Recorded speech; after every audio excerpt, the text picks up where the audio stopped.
प्रपन्नाति हरे प्रसीद प्रसीद मातर जगतोऽखिलस्य प्रसीद विश्वेश्वरि पाहि विश्वं त्वमेश्वरी देवी चराचरस्य शरणागत दीनार्थ परित्राण परायणे सर्वशार्ति हरे देवी नारायणी नमोस्तुते।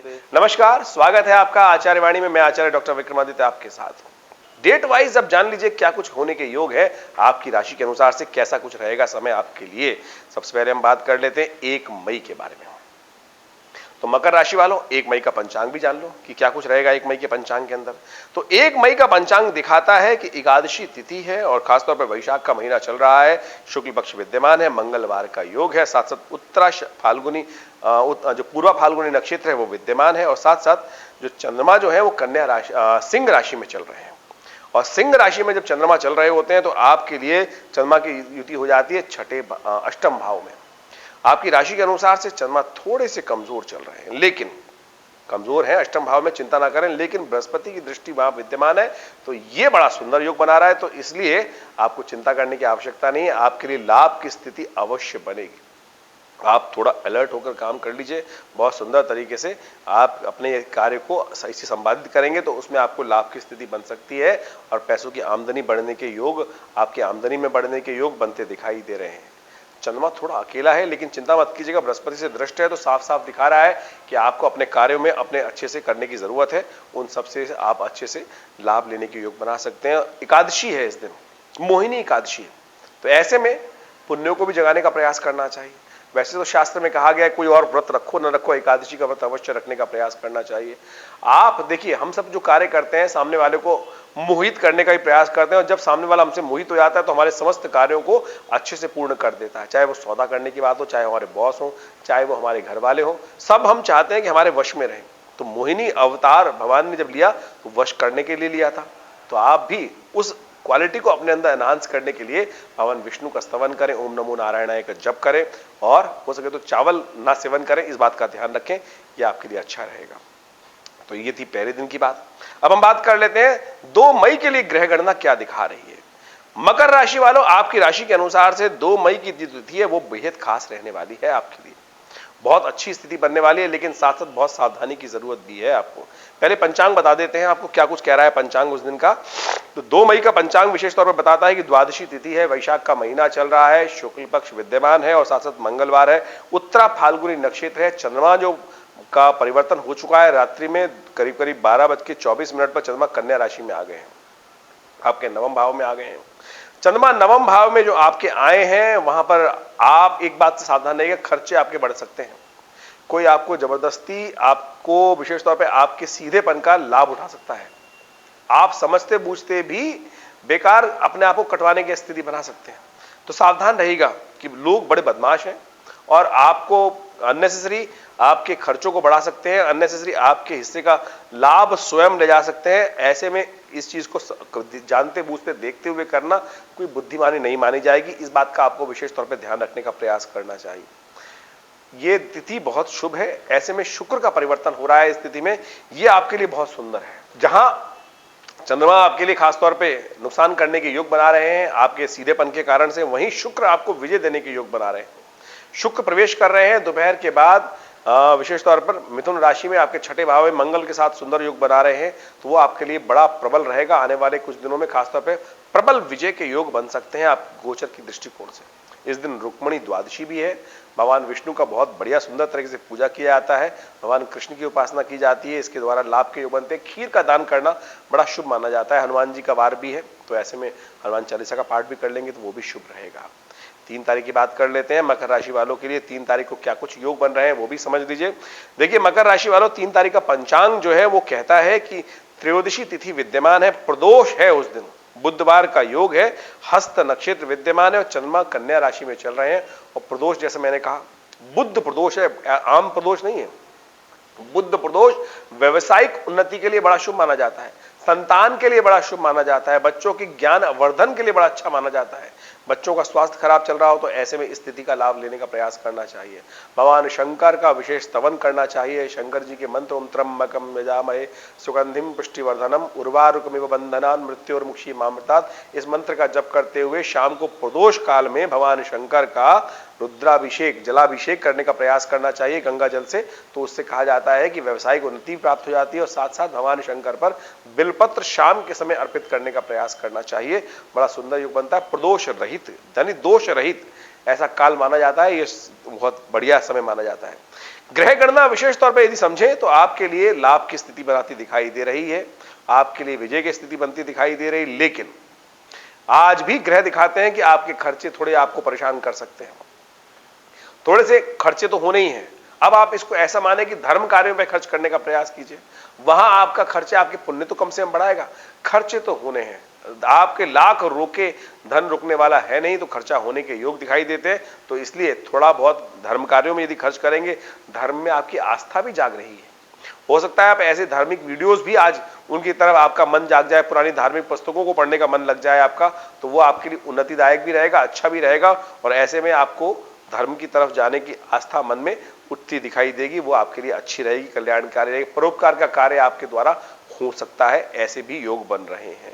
यदि हम बात करें अगली तिथि की 4 मई की, तो 4 मई का ग्रह योग विशेष तौर पे जो दिखा रहा है, मकर राशि वालों को समझ लेना चाहिए उस दिन बड़ा सुंदर तिथि है आपके लिए। और ग्रह गणना विशेष तौर पे परिवर्तन की तरफ जा रहे हैं। चंद्रमा जब बदलेगा सुबह 9:23 के बाद, तो आपके लिए लाभ की स्थिति प्रबल बना देगा, आपके धन की आमदनी विशेष तौर पे बढ़ाने के योग दे ही देगा। और ऐसा योग बनाएगा कि कोई आपका लाभ नहीं ले जा सकता। आपके यानी हम आमतौर पे काम करते हैं तो हमें डर रहता है कि हमारा लाभ कोई और ना ले जाए। ये आप ऐसी स्थिति बनी हुई है इस दिन विशेष तौर पर कि आपका लाभ कोई और ले जा ही नहीं सकता है। तो इस बात से निर्द्वंद भाव से अपने काम में मस्त होकर काम करने का प्रयास करना चाहिए। 4 तारीख को पंचांग क्या कह रहा है वो भी समझ लीजिए। 4 तारीख का पंचांग जो है वो विशेष तौर पर दिखाता है कि बृहस्पतिवार का दिन है, चतुर्दशी तिथि विद्यमान है, चित्रा नक्षत्र विद्यमान है और तुला में चंद्रमा सुबह 9:23 पर प्रवेश करेंगे। उस दिन खासतौर पर नरसिंह जी की जयंती है और खासतौर पर छिन्नमस्तिका जयंती भी है।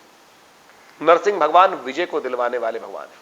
जब कहीं से भी विजय नहीं मिल रही हो, सब जगह हार ही हार आ रही हो, तो हमें ध्यान रखना चाहिए कि भगवान नरसिंह की हमें पूजा करनी चाहिए। और नरसिंह जयंती विशेष तौर पे बड़ी शुभ तिथि मानी जाती है। इस दिन छिन्नमस्तिका जी की भी जयंती है। देखिए दो विशेष अवतार, दोनों ही विजय दिलवाने वाले अवतार, दोनों ही कष्टों को दूर करने वाले अवतार जो है उनकी है। 10 महाविद्या के अंतर्गत छिन्नमस्तिका आती है और विष्णु के 24 अवतारों के अंदर नरसिंह भगवान भी माने जाते हैं। और दोनों के दोनों शत्रुओं का संहार करने के लिए अद्भुत है। तो इनकी पूजन विशेष तौर पे करने का प्रयास करना चाहिए। इससे आपको विजय प्राप्ति के योग ही बनेंगे। और ग्रह गणना तुमने आपको बताई थी कि गजकेसरी योग विद्यमान हो गया है, वो आपके लिए लाभ की स्थिति बना रहा है। अपने कार्यों में मस्त होकर काम करने का प्रयास कीजिए, उसका पूर्ण लाभ ग्रह पहले ही गारंटी दे रहे हैं कि आपको अवश्य मिलने के योग बनेंगे। अब हम बात कर लेते हैं 5 तारीख की। 5 मई का ग्रह गणना विशेष तौर पर दिखा रही है कि उस दिन पंचांग को समझ लें। सबसे पहले मकर राशि वालों के भविष्यफल की बात कर रहे हैं, तो मकर राशि वालों 5 तारीख के जो गणना है वो पूर्णिमा तिथि है, वैशाख की पूर्णिमा, बुद्ध जयंती, साथ साथ सत्यव्रत और कूर्म जयंती भी उस दिन मानी जाती है। भगवान कच्छप के रूप में जो भगवान का अवतार हुआ, उनका विशेष तौर पर पूजन करने से बड़ा अच्छा लगता है। एक और उत्सव होता है अक्षयोत्सव, उसका पूजन विशेष तौर पे करने से भगवान का अक्षय पुण्यों की प्राप्ति के योग बन जाते हैं। इस दिन दान पुण्य करने का बड़ा लाभ शास्त्र में बताया गया है। तो उस दिन सत्यनारायण जी की पूजा भी कथा करें, भगवान अक्षय की प्राप्ति के लिए विशेष तौर पर भगवान का स्तवन करें। और अक्षय उत्सव विशेष तौर पर मनाया जाता है। चावल का दान करने के लिए विशेष शास्त्र में महत्व बताया गया है। इन समस्त कार्यों को करने का प्रयास करना चाहिए। ग्रह गणना विशेष तौर पे दिखा रही है कि 5 मई के दिन आपके लिए गजकेसरी योग आज भी विद्यमान रहेगा और धन लाभ की स्थिति बनती दिखाई दे रही है। कार्यों में पूरी तरह से आप रहेगा, लेकिन दिमाग थोड़ा कमजोर कम चलता दिखाई दे रहा है। ऐसा बन सकता है कि थोड़ा सा जो दिमाग का बल्ब है वो ट्यूबलाइट की तरह काम करे। आपको ऐसे में आवश्यकता है कि अपने विचारों को दृढ़ रखते हुए काम करें। सुबह सुबह अपने आप को थोड़ा सा अपनी पुरानी बातों को अच्छे से समझ लें कि आज का दिन क्या क्या करना है। कहीं ऐसा ना हो कि कुछ खास चीजों को भूल जाए और बाद में लगे कि अपॉर्चुनिटी थी, हमने लाभ नहीं उठाया। गजकेसरी योग हमने कहा विद्यमान है और खासतौर पे मंगल शुक्र का योग ऐसा बन गया है कि जो आपके लिए विशेष तौर पे अच्छे प्रबल लाभ की स्थिति बनाता दिखाई दे रहा है। तो ऐसे में आपको अपने आप को तैयार रखना चाहिए, आलस्य में काम छूटना नहीं चाहिए, इस बात का ध्यान रखते हुए कार्य करना है। कहीं बहुत सारी चार चतुर्ग्रही योग जो आपकी राशि में इस वक्त बना हुआ है वो कहीं आपको कष्ट ना दे दे, इस बात का ध्यान रखते हुए काम करें। इसलिए बुद्धि को अलर्ट रखते हुए काम करने की जरूरत है, तो आपके लिए शुभ रहेगा। क्योंकि पूर्णिमा भी है तो सत्यनारायण जी की व्रत भी करने, सत्यनारायण जी का पूजन करने, ओम नमो नारायणाय का जप करने, तो आपके लिए अच्छा रहेगा। वहीं 6 तारीख की हम बात करें तो उस दिन मास परिवर्तन हो रहा है, वैशाख समाप्त हुआ और ज्येष्ठ शुक्ल कृष्ण पक्ष की प्रतिपदा तिथि है, शनिवार का अवसर है, विशाखा नक्षत्र विद्यमान है। इस दिन नारद जी की जयंती भी होती है। भगवान विष्णु को खासतौर पर नारद जी के भजन बड़ी प्रिय हैं। देव ऋषि नारद जो हैं वो भगवान के अनन्य भक्त माने जाते हैं। उनका स्तवन, उनका पूजन करना शास्त्र में बड़ा अच्छा। और उनका पूजन कैसे किया जाए? भगवान का ही मंत्र जप करें ना, ओम नमो नारायण है जो वो नित्य प्रति जप करते हैं, उनका स्तवन करने का हम यदि प्रयास करेंगे तो बहुत सुंदर योग बनेंगे, लाभ की स्थिति बनेगी। इस दिन विशेष तौर पर चंद्रमा परिवर्तन की तरफ जाएंगे। चंद्रमा का परिवर्तन जो है वो विशेष तौर पर रहेगा आपकी वृश्चिक राशि में। वृश्चिक में जाके चंद्रमा थोड़े क्षीण हो जाते हैं, कमजोर हो जाते हैं। तो मकर राशि वालों, वृश्चिक राशि में जब चंद्रमा जाएंगे तो आपको थोड़ा क्षीणता उसको प्रदान करते दिखाई दे रहे हैं और वृश्चिक राशि में चंद्रमा जो है वो थोड़े कमजोर हो जाते हैं। तो आपके लिए ग्रह गणना विशेष तौर पर जो दिखा रहे हैं, आपके लाभ के स्थान में चंद्रमा जा रहे हैं, तो लाभ पर थोड़ा सा अंकुश लगा सकते हैं। तो ऐसे में विशेष तौर पर ध्यान रखने की जरूरत दिखाई देती है। थोड़े खर्चे बियॉन्ड हो सकते हैं, ऐसी चीजों में आपका विशेष तौर पर ध्यान रखना है कि बेकार की चीजों में आपके खर्चे ना बढ़े, बेकार के खर्चे आपके पल्ले ना पड़े। किसी से मिलने जाए वहां कुछ और आपके जिम्मे, पुरानी कहावत है ना कि नमाज पढ़ने गए थे रोजे पीछे लगवा लाए, तो ऐसी स्थिति आपकी राशि के अनुसार से बनती दिखाई दे रही है। तो इससे आपको सावधानी बरतते हुए कार्य करने की जरूरत है। मन को तटस्थ करने का प्रयास करना चाहिए। ऐसे में शनिवार का अवसर है, हनुमान जी की पूजा करें, क्योंकि हनुमान जी ही समस्त प्रकार से कष्टों को दूर करने के योग बनाएंगे। हनुमान जी विजय के योग भी बनाते हैं। जब कुछ और समझ में ना आए तो हनुमान जी का पूजन कर लें। शनिवार का अवसर है, शनि भी आपके अनुकूल हो जाएंगे। इससे सुंदर उपाय क्या हो सकता है? यदि हम बात करें मकर राशि वालों की अगली तिथि की, तो जो तिथि है 7 तारीख है। 7 तारीख को रविवार है और खासतौर पर द्वितीय तिथि विद्यमान है। और मकर राशि के हिसाब से ग्रहों का योग जो दिखा रहा है कि अभी भी आपके ग्रह जो हैं आपको विशेष तौर पर देखिए मौसम की मार पड़ सकती है, ऐसे में सावधान रहना चाहिए। मौसम परिवर्तन की तरफ जा रहा है, स्किन एलर्जी इत्यादि समस्याएं आपको परेशान कर सकती है। तो बाहर जाने का यदि प्रोग्राम बन रहा है, घूमने सैर सपाटे का प्रोग्राम बन रहा है, तो इस बात का ध्यान रखिएगा कोई जरूरी चीज खो ना जाए। और विशेष तौर पर घर वालों के साथ तो शांति के साथ अपने आप प्रेजेंट करने का प्रयास कीजिएगा। अननेसेसरी किसी बेकार बात पर कलेश नहीं होना चाहिए। ऐसे में भगवान सूर्य के निमित्त सुबह सुबह उनको जल दें, कल्याण के योग बनेंगे, कष्ट दूर होंगे।